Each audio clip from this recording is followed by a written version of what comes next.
आऊज़ु बिल्लाहि मिनश शैतानिर रजीम बिस्मिल्लाहिर रहमानिर रहीम। अपनी क्लास का आगाज़ करते हैं। और हमारा जो कोर्स है तहारत के मसाइल व अहकाम वो चल रहा था। उसमें हमने लास्ट जो देखे थे, हमने चेहरा धोने के सिलसिले में कुछ मसाइल देखे थे और मुख्तलिफ भी मसले देखे थे, जिसमें दाढ़ी का मसला था कि घनी हो तो जल्द तक धोना फ़र्ज़ है या नहीं है, और घनी नहीं हो तो क्या हुक्म होगा। और फिर कनपटी का धोना फ़र्ज़ था, ये हमने देखा था। और हर जायज़ व नाजायज़ जो कड़े होते हैं, ब्रेसलेट्स होती हैं या रिंग्स होती हैं, जो है अगर वो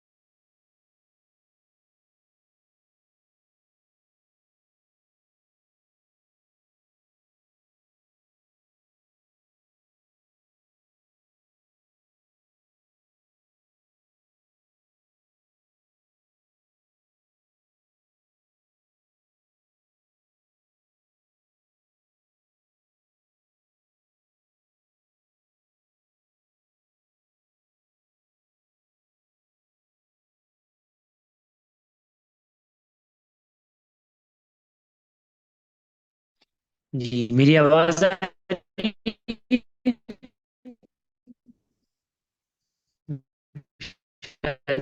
मेरे पास कुछ सिग्नल का मसला हो। आवाज़ आ रही है मेरी?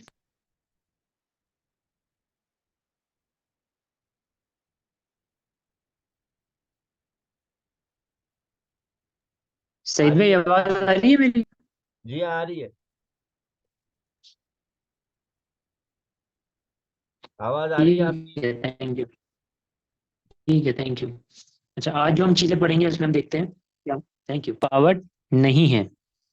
इसका पहला मसला मसला देखते हैं कि जिन चीज़ों को जिन चीज़ों की अमूमन या खुसूसन ज़रूरत रहती है और इसकी देखभाल और एहतियात में हर्ज हो, वो अगरचे जिस्म रखती हों और इनके नीचे पानी ना पहुंचे, तब भी वुजू हो जाएगा। इसका नेक्स्ट पेज में शेयर कर देता हूँ ताकि नज़र आ सके।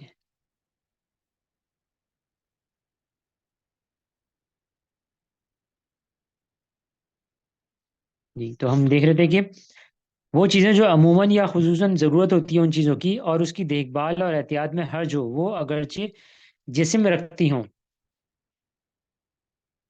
जिस्म रखती हैं और उनके नीचे पानी ना पहुंचे, तब भी वुजू हो जाएगा। जैसे गूंदने और रोटी बनाने वाले के लिए आटा, देखिए जैसे खवातीन आटा गूंथती हैं तो आटा चिपक जाता है हाथों में। या फिर जो हमारे तंदूर वाले हजरात होते हैं, वो उनके पास जो है वो आटे के मसाइल होते हैं। वो आटा जो है वो गूंद रहे होते हैं, तो उनके पास हाथों में चिपक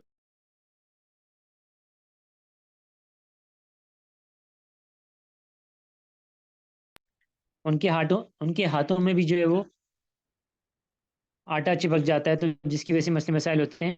तो उनको हटा दें जिस हद तक हटाना चाहें, और उसके बाद जो है फिर उसको,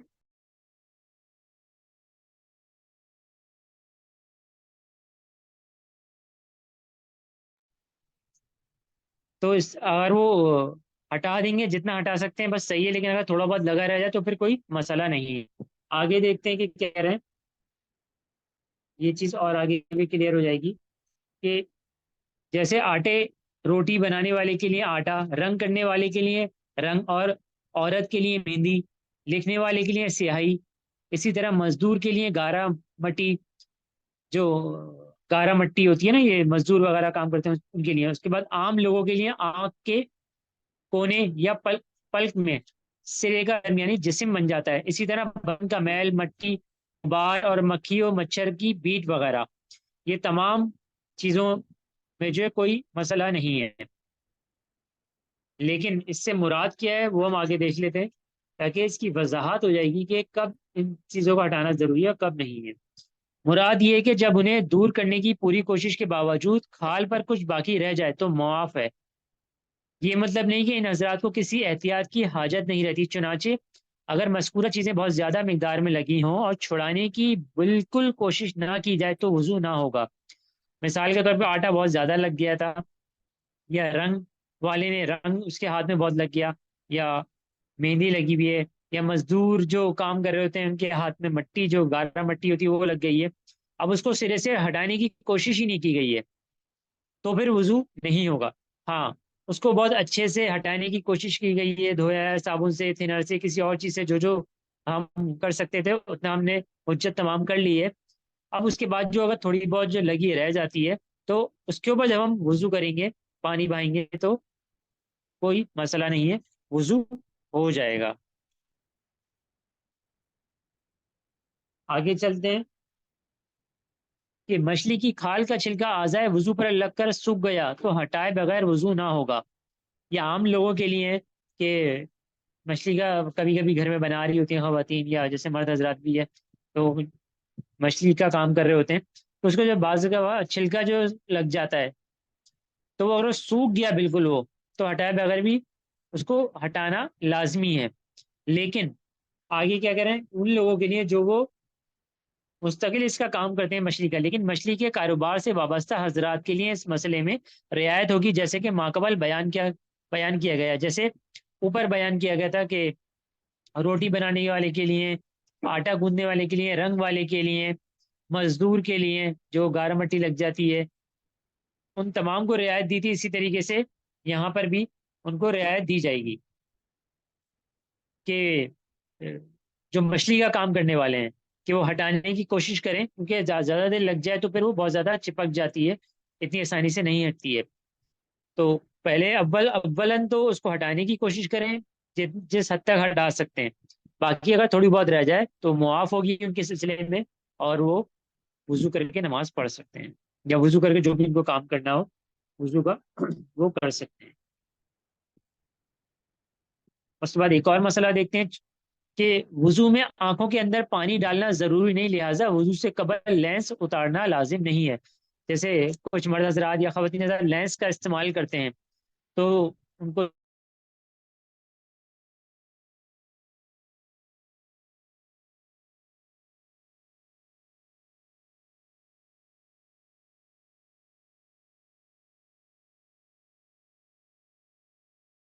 लेंस वगैरह नहीं लगे तो अच्छी बात है, आंखों के अंदर पानी जाए वजू का। तो बहरहाल अगर लेंस लगे हो तो उनको उतारना जरूरी नहीं है, वजू ऊपर से पानी डालें, वजू हो जाएगा।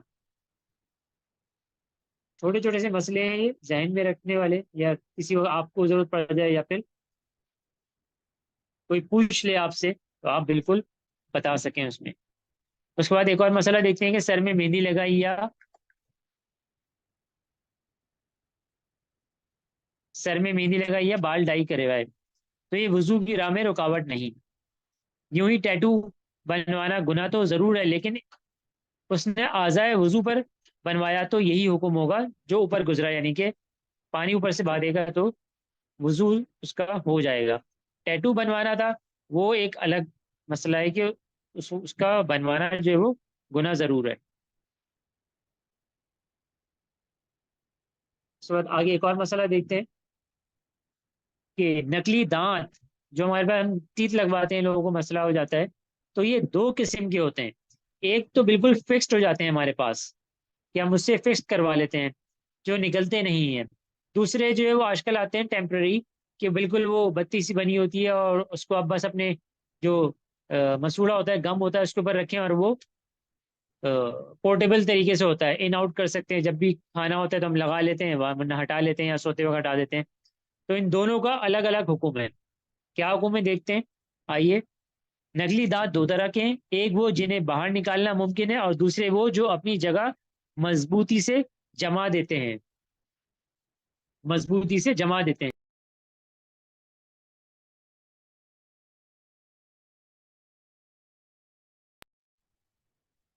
तो दूसरे के हमसे वो जो अपनी जगह मजबूती से जमा दिए जाते हैं, चुनाचा जिन्हें बासानी निकालना मुमकिन है तो उन्हें बाहर निकाल कर कुल्ली की जाए, लेकिन जो अपनी जगह जमे हों, यानी कि जो फिक्स हो जाते हैं वो, और निकालना मुमकिन ना हो तो निकाले बगैर कुल्ली की तो सुन्नत अदा हो जाएगी। पोर्टेबल हैं जो निकाले जाते हैं उनको निकाल कर ही कुल्ली करनी होगी, और जो ऐसे दांत हैं जो बिल्कुल फिक्स्ड हैं उनको निकालने की हाजत नहीं, उनके ऊपर ऐसी कुल्ली करेंगे तो हो जाएगी। बहुत सिंपल सा रूल है इसका।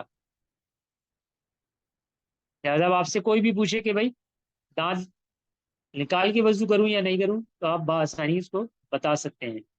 उसके बाद एक और मसला देखते हैं कि अगर विग बआसानी उतर सकती हो, लोग विग यूज करते हैं आजकल, खवातीन भी करती हैं मर्द भी करते हैं, दोनों करते हैं, तो उसमें क्या हुक्म होगा देखते हैं। अगर विग बआसानी उतर सकती है तो उसे उतार कर ही मसा करना होगा, वरना वजू ना होगा। जैसे सर पर लोग विग लगा लेते हैं, इसका भी वही हुक्म है कि अगर फिक्स्ड होगी तो अलग है, लेकिन अगर पोर्टेबल है तो उसका क्या हुक्म होगा। आगे क्या, हाँ अगर मजबूती से जमा दी गई हो यानी कि फिक्स कर दी गई है और उसे हटाना बगैर ज़रर शदीद के मुमकिन ना हो, तो अब इसी पर मसा किया जा सकता है। यानी कि वही जो फिक्स्ड हो जाती है, या फिर उसको जैसे बाज दफ़ा नेल्स लगाते हैं कि इसमें बगैर थिनर के निकलती नहीं, अक्सर अमूमन जो वो शादी में ख़वातीन यूज़ करती हैं, इसी तरह विग वो लगाई है, इतनी आसानी से नहीं निकलती है विग। उसमें 2-3 दिन का टाइम पीरियड होता है बाज दफ़ा, कि इतने दिन के बाद वो लूज होगी, अपनी जगह छोड़ेगी। और अगर उसी वक्त ही फ़ौरन निकालना चाहें कुछ घंटों बाद, तो बहुत ही हरज शदीद होता है, जिसमें तकलीफ होती है बहुत ज़्यादा। तो फिर उसमें यही हुक्म होगा कि उसके ऊपर ही मसा कर लिया जाए। लेकिन अगर आराम से उतार सकते हैं और लगा सकते हैं तो फिर उसको हटा कर ही मसा करना होगा, अदरवाइज मसा नहीं होगा। एक और इससे मुतालिक आखिरी मसला देखते हैं, फिर आपके क्वेश्चन लेंगे। प्लास्टिक सर्जरी, अगर प्लास्टिक सर्जरी करवाई हो तो क्या हुक्म होगा। प्लास्टिक सर्जरी वजू की राह में रुकावट नहीं होती। जैसे लोग पहले तो बहुत कम होता था, बड़े बड़े नामवर लोग करवाते थे जिनके पास पैसा बहुत होता है, लेकिन आजकल लोग बहुत करवा रहे हैं। तो बहरहाल अगर किसी ने प्लास्टिक सर्जरी करवाई है तो वजू की राह में वो रुकावट नहीं है, वजू उसके ऊपर हो जाएगा। यहाँ तक किसी का कोई क्वेश्चन है, कोई सवाल है तो कर सकते हैं।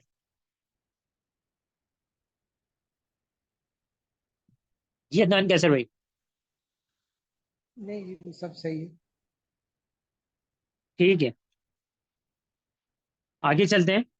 मसा से ताल्लुक रखने वाले चंद मसाइल।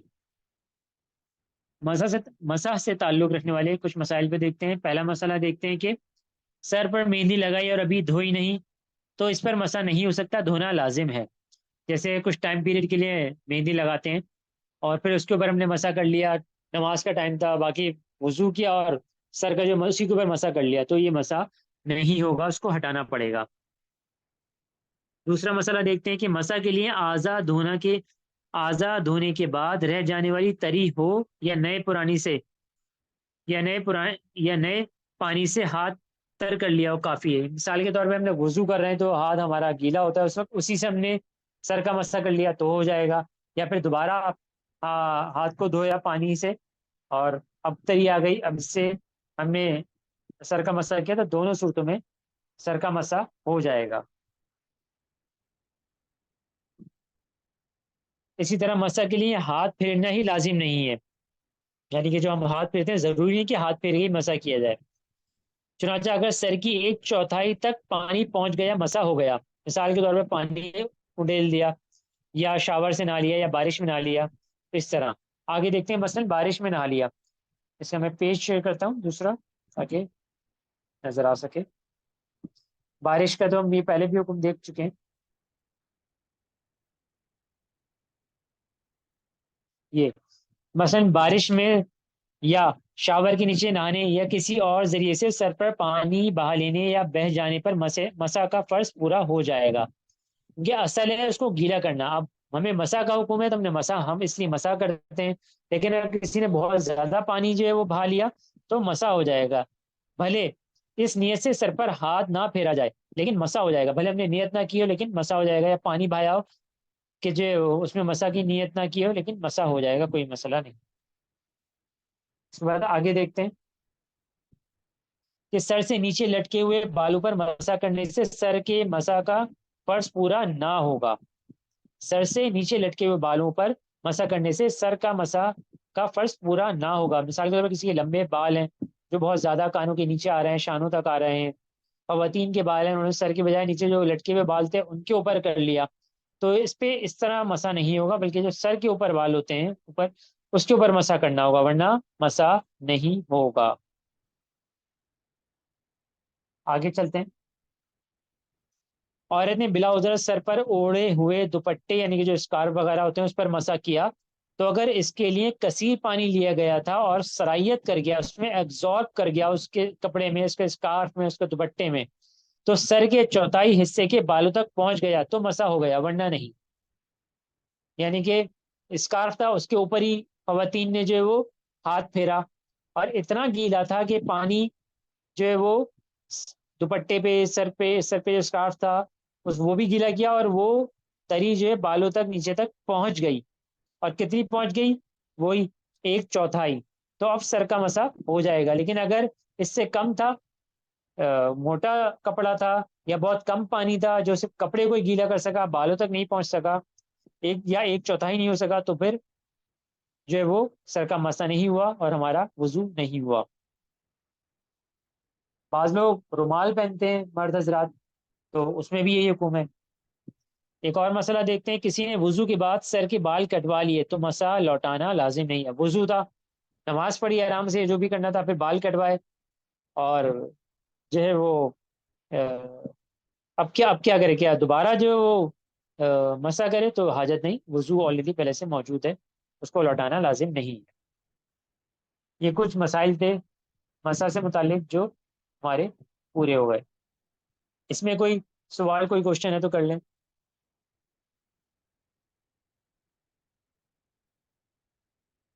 ठीक है, आगे बढ़ते हैं। और ये बहुत इंपॉर्टेंट चीज़ है, ये मसला जहन नशीन रखिएगा, क्योंकि मस्जिद में ऐसा बहुत देखने में आता है। ये जो एक छोटा सा मसला है यहाँ से लेके यहाँ तक का, ये बहुत नज़र आता है मसाजिद में, तो इसका बहुत ध्यान रखा करें, क्योंकि इससे जो है वो इंसान गुनहगार होता है। आइए देखते हैं कि आज़ाए वुजू से टपकने वाले पानी का क्या हुक्म है। जो हम वुजू करते हैं उसका जो पानी है वो टपकता है हमारे कपड़ों पे, नीचे इधर उधर, या हम मस्जिद में वुजू करते हैं तो जो वुजू खाना होता है वहां पे हम वुजू करते हैं और फिर नमाज के लिए चले आते हैं, तो वो जो हमारा पानी टपकता रहता है हमारे जिस्म से, चेहरे से, हाथों से, बॉडी से, उसका क्या हुक्म है? आइए जानते हैं। आज़ाए वुजू से टपकने वाला पानी मुस्तामल होता है, ये पहले हम जान चुके हैं। आगे नापाक व नजस नहीं, मुस्तामल होता है, नापाक व नजस नहीं होता। चुनाचे अगर कपड़ों पर गिर गया तो कपड़े पाक रहेंगे, लेकिन चूंकि ये निजासत हुक्मिया के साथ होता है, लिहाजा जहां तक मुमकिन हो कपड़ों पर गिरने से बचा लिया जाए तो बेहतर है। मुस्तमल पानी के तफसीली अहकाम पानी के बयान में जिक्र कर दिए गए हैं, वहां हमने इसको बहुत डिटेल में पढ़ा था। मुस्तमल पानी का, जो मुस्तमल पानी का हुक्म होता है वही इसका भी हुक्म होगा। और जहां जहां मुस्तमल पानी से तो बचाना होता है चीजों सुन को, यहाँ पर भी बचाना होगा। मन कर। ये कुछ कह रहे हैं जकी भाई? नहीं नहीं नहीं नहीं। तो सॉरी, माइक बंद माइक कर खुला लीजिएगा। हुआ। जी जी, माइक बंद कर हाँ, देता हूँ, सॉरी। तो हम देख रहे हैं कि आज़ाए वुजू से टपकने वाले पानी का हुक्म। ये पानी क्या होता है? मुस्तामल होता है, लेकिन ये कपड़ों को बचाना बेहतर है, क्योंकि निजात हुक्म के साथ होता है। और जो इसकी मजीद तफसील मुस्तमल पानी की वो हम पीछे पढ़कर आ चुके हैं। आगे देखते हैं कि क्या अहम मशवरा दिया जा रहा है।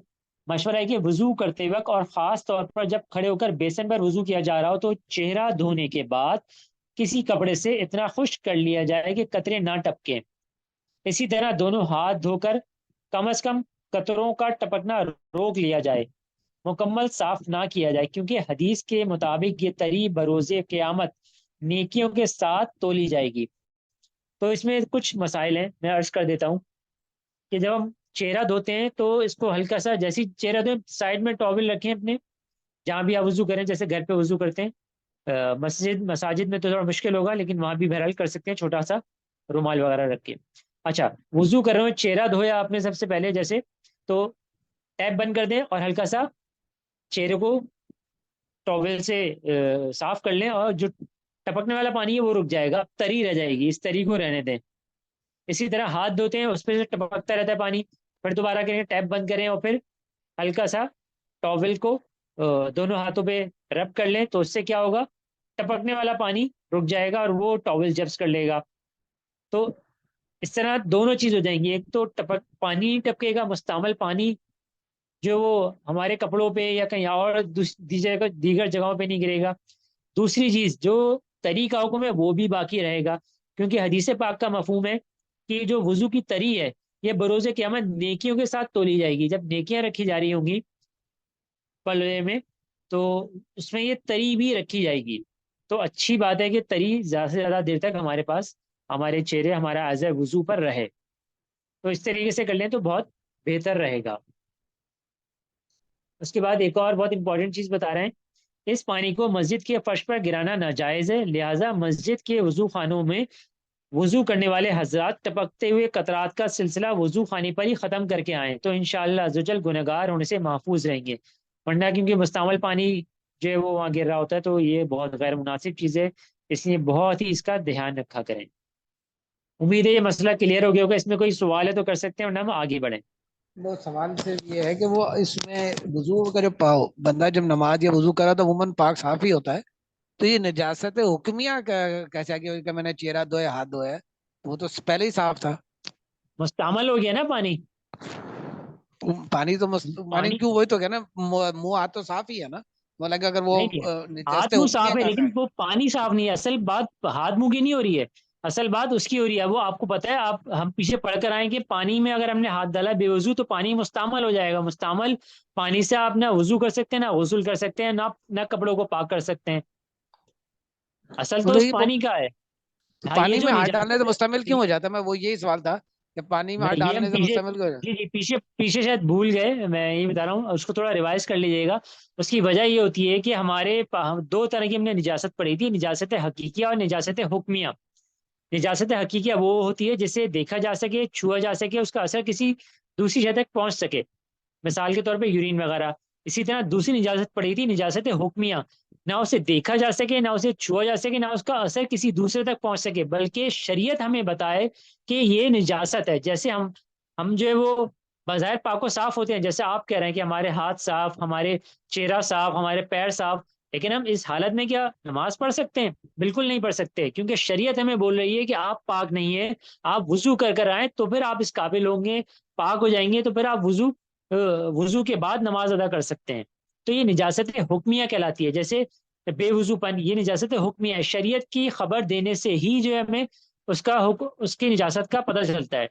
इसी तरीके से जो है गुस्ल वगैरह वाजिब हो जाता है, तो निजासत निजासत हमें हमारे जिस्म पे नजर नहीं आती है, वो तो जिस्म बनता है और वो गिर जाती है या किसी कपड़े पे लग जाती है, किसी पर गुस्ल वाजिब हो जाए, तो वो शरीयत बोलती है कि आपको इसमें जो है वो निजासत हुक्मिया है, आपको गुस्ल करना होगा। तो ऐसी निजासत जो जिसे देखा ना जा सके, छुआ नहीं जा सके, से उसका असर नहीं पहुंच सके, वो निजासत हुक्मिया कहलाती है। आई होप कि मैं आपका जो क्वेश्चन है वो क्लियर कर सका हूँ। नहीं नहीं, आपने पोजीशन क्लियर कर दिया। उसमें एक बात और भी वाजी हो गई कि आप जिंदगी के अंदर फिर वजू जो है वो मैक्सिमम कोशिश करनी रहे, वरना तो हम तो उसमें चले जाएंगे, मतलब वो तो शरीयत बता रही है कि आप ठीक नहीं है।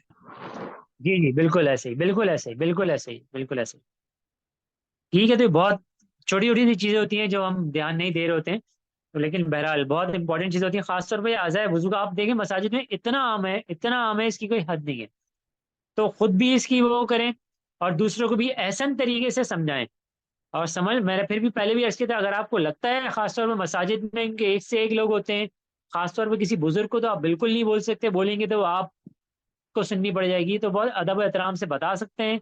आपको लगता है कि सामने वाला सुनेगा समझेगा, तो दायरा अदब में रह के उसको बता दें। ये भी बहुत मुश्किल काम है, दायरा अदब में आप रह के बताएं, क्योंकि हमें मसला पता चलने के बाद एक अंदर से हमारी वो चीज़ आ रही होती है कि यार मुझे पता है, तो मैं इसको बस बता दूं, जैसा मैं बता रहा हूँ बस यही सही है। ऐसा नहीं होता। थोड़ा सब्र और तामुल रखें। सामने वाले को जब भी आप इस तरह की पहली बात बताएंगे ना, खासतौर पर ये निजासत के मसाइल, वो एक्सेप्ट ही नहीं करेगा। उसने ज़िंदगी ऐसे गुजारी होती है, वो कभी भी एक्सेप्ट नहीं करेगा। तो एहसन तरीके से उसको थोड़ी बात बताएं, वो जो रिएक्शन दे उसको बोले ओके ठीक है कोई बात नहीं। फिर दोबारा कभी, खासतौर पे जानने वाले हैं, अपने घर के घर वाले हैं, ऐसे तरीके से बार बार आहिस्ता बताएंगे, इंशाअल्लाह ताला समझ आएगी। उम्मीद है कि बात क्लियर हो गई होगी।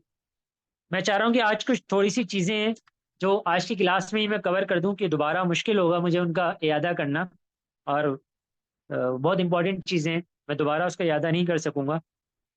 बहरहाल ये कि उससे पहले एक चीज़ अर्ज कर दूं कि शायद बुरा लगे, लेकिन बहरहाल ख़वातीन हमारे नबी पाक सल्लल्लाहु अलैहि वसल्लम के पास आती थी और अपने जो पर्सनल मसाइल थे उनसे पूछती थी और हुजूर अर्ज करते थे।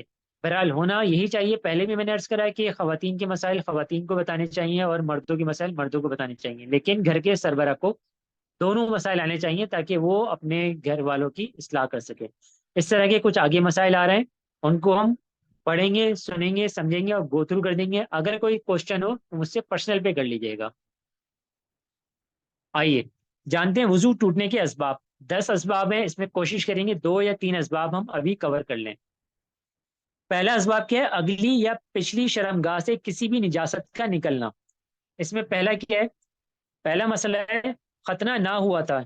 बाज लोग होते हैं, बाद में मुसलमान होते हैं, नहीं हुआ था, या किसी बचपन में भी किसी मसले मसाइल की वजह से वालिदैन नहीं करवाते, बच्चे कमजोर होते हैं, कुछ और मसले मसाइल होते हैं। बहरहाल खतना नहीं हुआ था, सरकमसेशन नहीं हुआ था, पेशाब निकला मगर अभी खाल के अंदर ही है, जब वजू टूट जाएगा। यूं ही औरत की फर्ज दाखिल से निजासत निकली, औरत के फर्ज दाखिल से निजासत निकली और अभी ऊपर वाली खाल के अंदर ही है, जब भी वजू जाता रहा। दोनों सूरतों में चला जाएगा। खतने नहीं था, पेशाब निकला, लेकिन खाल के अंदर ही है, वजू टूट गया। इसी तरीके से औरत के उज़्व खास से निजासत निकली और अभी ऊपर खाल के अंदर है, जब भी वजू टूट जाएगा। इसके बाद कुछ इसके और मजीद मसाइल है, वो शेयर कर देता हूँ। देखें ऊपर सबसे टॉप पे फर्ज दाखिल देख कर है नोट। औरत की शर्मगाह के 2 हिस्से होते हैं, एक वो जगह जिसमें मर्द दुखूल करता है, दूसरा उसे फर्ज दाखिल कहते हैं, और दूसरा इससे बाहर का हिस्सा इसे फर्ज खारिज कहा जाता है। उम्मीद है जो पीछे हमने टर्मिनोलॉजीज पढ़ी उनका जो है वो समझ में आ गई होंगी। उसके उसके बाद देखते हैं मसला, औरत ने किसी उज़ुर के सबब फर्ज दाखिल में कोई रुई या कपड़ा वगैरह रखा या उंगली या प्लास्टिक वगैरह की कोई चीज दाखिल की, तो जब तक बाहर ना निकली वजू कायम रहेगा, लेकिन जैसे ही बाहर हुई तो वजू टूट जाएगा। बाज लोग सोच रहे होंगे कि ऐसा क्यों होता है। ऐसी बहुत सारी चीजें होती हैं कि जिसकी वजह से डॉक्टर सजेस्ट करता है खवातीन को कि आप कोई चीज रख लें ताकि यहाँ से जो चीज बाहर जो निजासत निकल रही है वो ना निकले। बहुत सारे ऐसे मसले मसाइल होते हैं जिनकी वजह से ऐसी चीजें होती हैं। आगे एक और मसला देखते हैं, पिछले मकाम में कोई दवा डाली और वो बाहर आ गई, या कोई चीज दाखिल की और बाहर निकल आई, वजू टूट गया, क्योंकि इसके साथ निजासत का असर जरूर होगा। बाज दफा कोई दवा दवा डालनी पड़ जाती है, टैबलेट रखनी पड़ जाती है, बहुत सारे बहरहाल इश्यूज होते हैं, वो आप लोग समझ सकते हैं। तो जब जैसी वो चीज बाहर आएगी तो वजू टूट जाएगा। ये पहला हमारा जो इसका वजू टूटने के असबाब थे वो हो गया। दूसरा देखते हैं, ये मर्द या औरत के पिछले मकाम से खारिज होने वाली हवा, यानी कि हवा निकलती है तो इसमें भी वजू टूट जाएगा। तीसरा क्या है? जिस्म से खून या पीप ज़दा पानी निकलकर ऐसी जगह बहना जिसका वजू या गुस्ल में धोना फर्ज है। मसला इसमें क्या है? अगर बहा मगर ऐसी जगह ना पहुंचा जिसका धोना फर्ज हो तो वजू ना जाएगा। मसलन आंख या कान के सुराख के अंदर मौजूद दवा दवा का पानी आंख या कान के अंदर ही पहला बाहर निकला तो वजू कायम, बाहर ना निकला तो वजू कायम रहेगा। यानी दवा वगैरह डालते अंदर सोखी रहती, कान के अंदर ही रही या फिर आंख के अंदर ही रही, तो उससे जो है वो कोई मसला नहीं है, वजू नहीं टूटेगा। एक और मसला देख लेते हैं आखिरी। अगर किसी भी सबब से थोड़ा सा खून जाहिर हुआ लेकिन बहा नहीं, मसलन सुई की नोक या चाकू का किनारा लगने से, तो वजू टूटेगा, तो वजू ना टूटेगा। यानी कि आपने कोई चाकू लग गया, छुरी लग गई, उसको उंगली को या जहां भी लगा उसको सीधा कर दें, अगर वो बहा खून तो वजू टूट जाएगा, वरना नहीं टूटेगा। तो ये आज की हमारी क्लास थी। पॉइंट नंबर 3 से ही जो है दोबारा रीस्टार्ट करेंगे। यहाँ तक कोई सवाल है तो कर सकते हैं, और आखिर के टॉपिक के मुतालिक कोई क्वेश्चन है तो मुझसे पर्सनल पे कर लीजिएगा, वो मैं जवाब दे दूंगा। और कोई भी क्वेश्चन मुझसे कर लें, लेकिन टाइम की किल्लत की वजह से मैं जवाब नहीं दे पाता, लेकिन इंशाल्लाह ताला पेंडिंग में है, मुझे पता है, मैं जवाब दे दूंगा जिनके सवाल मेरे पास हैं। जी सईद भाई, अदनान कैसे भाई, कोई सवाल है? जकी भाई कोई सवाल है? जी मुझे ये पूछना था कि ये अक्सर मस्जिद में वजू खाने में वजू कर रहे होते हैं, तो आपके बराबर वाले भी कोई वजू कर रहा होता है, तो अक्सर ये होता है कि उसके वजू की छींटें जो है ना आपके ऊपर आ रही होती हैं, या आपके वजू करते वक्त पानी की छींटें उनके ऊपर जा रही होती हैं, तो उसमें क्या है कि अगर वो छींटें एक दूसरे के ऊपर आती हैं, कि उससे कोई वजू जी जो है बिल्कुल वो। बिल्कुल, तो हमें खुद भी एहतियात करनी चाहिए कि हमारी चीज़ें वहां तक ना जाएं। हत्तल इम्कान कोशिश करें, क्योंकि ऑब्वियसली हमें पता है मुस्तअमल पानी है। लेकिन अगर टकरा के हमारे पास आ भी रहा है, सही है ना, तो वो अब देखें किसकी मिकदार ज्यादा है, उस टकराने वाले पानी की या जो आप पानी यूज कर रहे हैं जो आपके पास है उसकी। जाहिर सी बात है वो चंद बूंदे होती हैं बहुत जरा सी, कुछ एक दो मोटी होती हैं, कुछ बहुत हल्की हल्की सी होती हैं, लेकिन बहरहाल हमें महसूस होती हैं, जो बहुत बुरी लगती हैं। बुरी लगना अलग चीज़ है, लेकिन बहरहाल ये है कि उससे वजू पे कोई फर्क नहीं पड़ेगा। लेकिन ये कि एहतियात करनी चाहिए ना, हमारी चीजें दूसरे पे जाएं, और दूसरा कर रहा है तो उसको फिर दायरा, ये रिक्वेस्ट करूंगा, दायरा अदब में रखिए। उसको बताएं कि भाई प्लीज वो थोड़ी छींटें आ रही हैं, थोड़ा आहिस्ता कर लेंगे, तो वो इंशाअल्लाह ताला समझेगा और एहतियात रखेगा। उम्मीद है आपको आपके सवाल का जवाब मिल गया होगा। तो यहीं पे जी जी हमारी बिल्कुल। क्लास आज की ख़त्म करते हैं। दुआ है कि अल्लाह ताला मुझे, मेरे घर वालों को, और आप खुद को और अपने घर वालों को, अपने अहल खाना को दुआ में याद रखिएगा। अल्लाह ताला हम सब पर अपना रहम फरमाए और हमें दुनिया और आखिरत में कामयाबी और कामरानी अता फरमाए। अस्सलामु अलैकुम वरहमतुल्लाहि वबरकातुहू।